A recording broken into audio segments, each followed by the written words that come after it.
Halo semuanya, kami dari kelompok D kelas Pancasila 40. Dalam kesempatan kali ini kami akan mempresentasikan mengenai perbandingan ideologi Pancasila dengan ideologi liberalisme Perancis.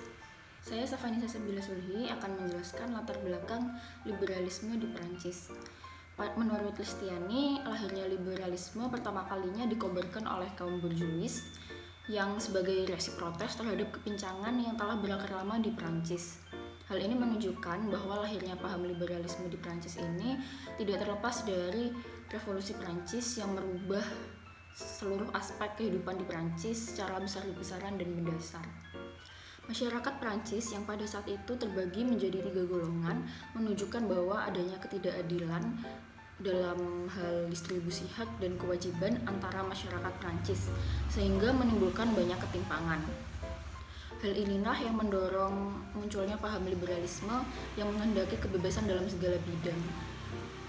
Setelah adanya revolusi Prancis dan lahirnya liberalisme, rakyat golongan 3 yang memiliki paling banyak kewajiban dan paling sedikit hak mendapatkan hak-haknya kembali.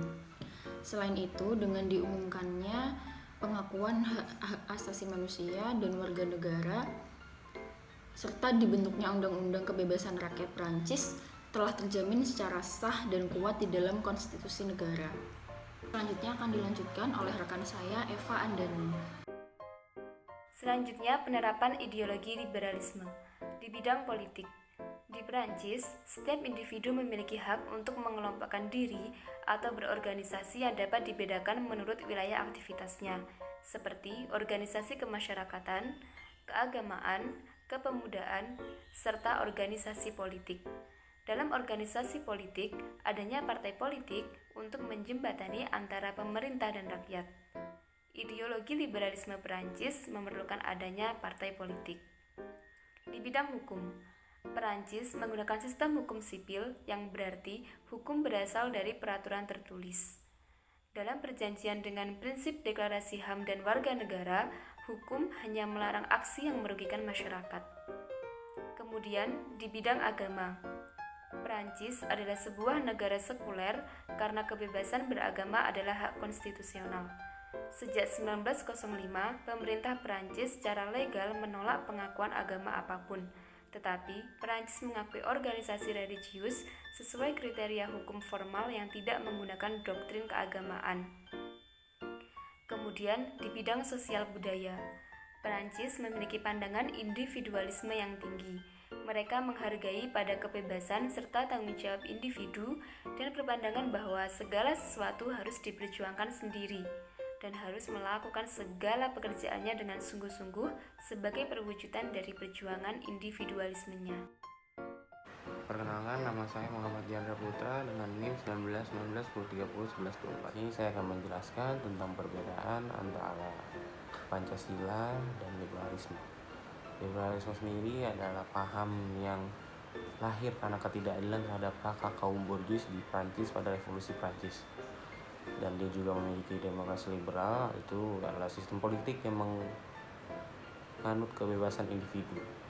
Dan hukumnya pun untuk melindungi individu dan kebebasan individu. Seluruh aspek kehidupan merupakan nilai utama liberal dari Prancis. Selanjutnya di Pancasila. Pancasila adalah hukum yang menjunjung tinggi keadilan dan keberadaan individu dan masyarakat yang tidak diciptakan oleh negara tapi digali dari budaya-budaya masyarakat terdahulu. Pancasila adalah ideologi terbuka, bersifat inklusif, tidak totaliter, dan tidak dapat dipakai melegitimasi kekuasaan sekelompok orang. Yang terakhir, sebagai ideologi terbuka, maka nilai-nilai dasar Pancasila dapat dikembangkan sesuai dengan dinamika kehidupan bangsa Indonesia dan tentang perkembangan zaman sesuai kebutuhan. Perkenalkan, nama saya Muhammad Hildan Tarafidi. Di bidang agama, dalam sila pertama Pancasila, Indonesia sangat menjunjung nilai ketuhanan. Sedangkan dalam negara liberal, kehidupan agama diatur secara bebas, sehingga muncul orang yang tidak percaya Tuhan. Hal itu bertentangan dengan nilai sila pertama di mana bangsa Indonesia mengakui nilai ketuhanan. Di bidang politik, paham liberal dapat diterapkan karena individu dapat kebebasan dalam menyatakan pendapatnya. Negara penganut paham liberal biasanya mengambil keputusan melalui sistem voting.